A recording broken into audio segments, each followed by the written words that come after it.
بسم اللہ الرحمن الرحیم۔ السلام علیکم ورحمۃ اللہ وبرکاتہ۔ پیشانی کو جھوٹی اور خطا کار کیوں کہا گیا؟ اللہ رب العزت نے سورۃ علق میں ارشاد فرمایا، ہاں اگر باز نہ آیا تو ضرور ہم پیشانی کے بال پکڑ کر کھینچیں گے۔ کیسی پیشانی؟ جھوٹی پیشانی۔ سوال بنتا ہے کہ پیشانی کو جھوٹی اور خطا کار کیوں کہا گیا ہے، حالانکہ فیصلہ دل اور دماغ سے کیا جاتا ہے۔ جب سائنسدانوں نے اس بات پر تحقیق کی تو حیران ہو کر رہ گئے کہ جو معمہ اس ترقی یافتہ دور میں حل ہوا، قرآن کریم نے اس کی طرف اشارہ 1400 سال پہلے کر دیا تھا۔ دماغ کا اگلا حصہ جو پیشانی کی جانب واقع ہے، وہاں سے فیصلے صادر ہوتے ہیں۔ پیشانی کے اس حصے سے جذبات ظاہر ہوتے ہیں۔ پیشانی کا یہی اگلا حصہ شخصیت کی صفات بناتا ہے۔ محققین کہتے ہیں کہ پیشانی کا یہ حصہ کاٹ دیا جائے تو انسان فیصلہ کرنے کی صلاحیت سے محروم ہو جائے گا اور کچھ کرنے یا نہ کرنے کی صلاحیت کھو دے گا۔ اس حصے کی ان خصوصیات کی بنا پر قرآن کریم میں فرمایا کہ اسی پیشانی کے بال کھینچے جائیں گے، کیونکہ یہی ارادہ کرنے، فیصلہ کرنے کی جگہ ہے۔ محققین نے مزید تحقیق کی تو معلوم ہوا کہ جانوروں میں دماغ کا یہ حصہ چھوٹا اور کمزور ہے، اسی لیے جانور درست فیصلہ نہیں کر سکتے اور قیادت کے اہل نہیں ہیں۔ اسی طرح قرآن کریم میں یوں اشارہ ہے، کوئی جاندار نہیں مگر اس کی پیشانی رب العزت کی قدرت میں نہ ہو۔ اور حدیث پاک میں یوں دعا ہے، اے رب میری پیشانی تیرے قبضے قدرت میں ہے، یعنی اکمل و اتم طور پر میں خود کو تیرے حوالے کرتا ہوں۔ تیری مرضی کے آگے میری مرضی کچھ نہیں ہے۔ اور یہی نماز میں سجدہ کرنے کی حکمت ہے کہ پیشانی کا وہ خود مختار حصہ زمین پر رکھ کر رب العالمین کی بارگاہ میں اپنے ہونے کی نفی، اپنی مرضی کی نفی کر دی جاتی ہے کہ یا ربی، تو نے جو میرے اندر مختار حصہ رکھا ہے، جو حصہ فیصلہ کرتا ہے، میں اسی حصے کو تیری چوکھٹ پر رکھ رہا ہوں، تیری رضا پر میں راضی ہوں۔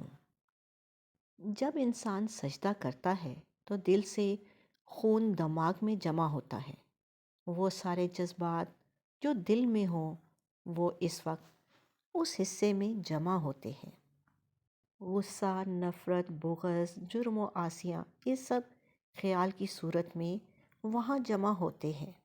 مگر انسان جیسے ہی وہ خیالوں، گناہوں کی آماج گاہ کو زمین پر رکھ کر خود کو رب العالمین کے سپرد کرتا ہے تو رحمت کی تجلی پڑتی ہے۔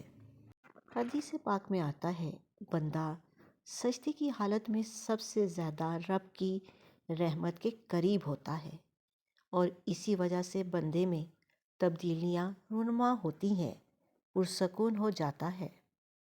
یہی وجہ ہے کہ سجدہ محض ایک جسمانی عمل نہیں بلکہ ایک گہرا روحانی انقلاب ہے۔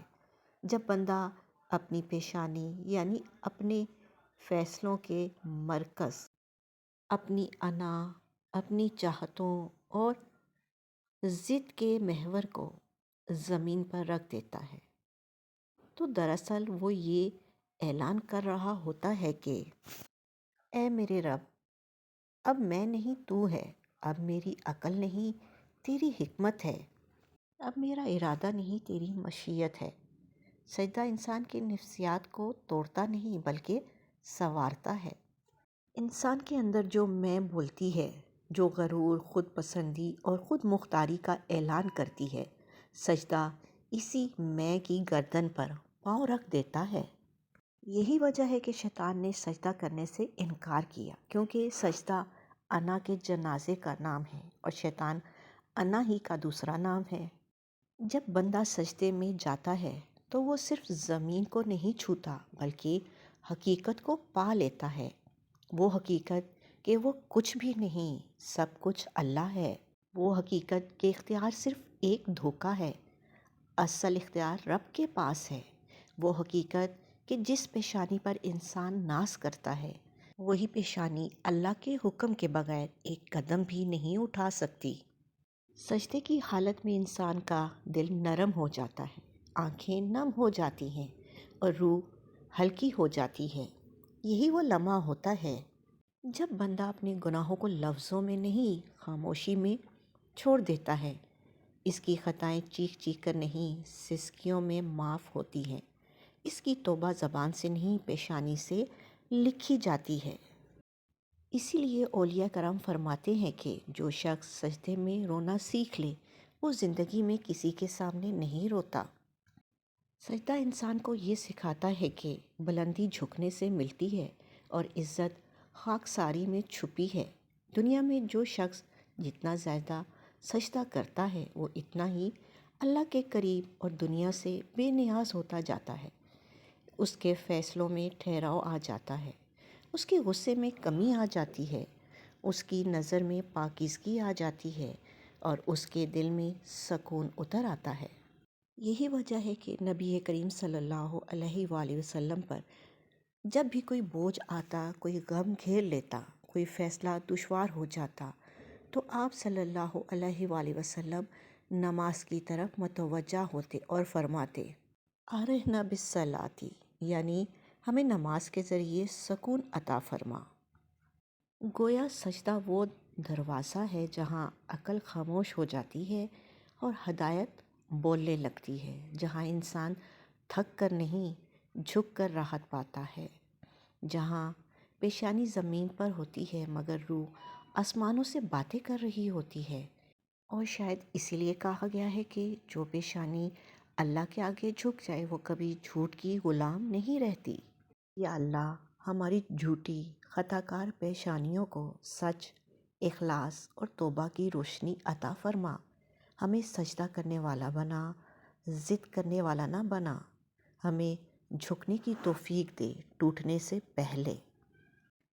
اے رب العالمین، جو گناہ ہم سے ہو گئے، جو خطائیں ہم نے جان بوجھ کر کی یا نادانی میں ہو گئیں، ان سب کو اپنے فضل سے معاف فرما دے، ہمارے دلوں کو پاک کر دے، ہمارے دماغ کو روشن کر دے اور ہماری زندگی کو اپنی رضا کا آئینہ بنا دے۔ یا اللہ ہمیں ایسا بنا دے جو تیرے فیصلوں پر راضی رہے اور ہمیں اس دن رسوا نہ کرنا جب پیشانیاں جھکائی جائیں گی۔ اے اللہ ہمیں دنیا میں بھی سجدہ نصیب فرما اور آخرت میں بھی کامیابی عطا فرما۔ آمین ثم آمین یا رب العالمین۔ اپنا اور اپنوں کا خیال رکھیں، خوش رہیں، خوشیاں بانٹیں۔ اللہ نگہبان۔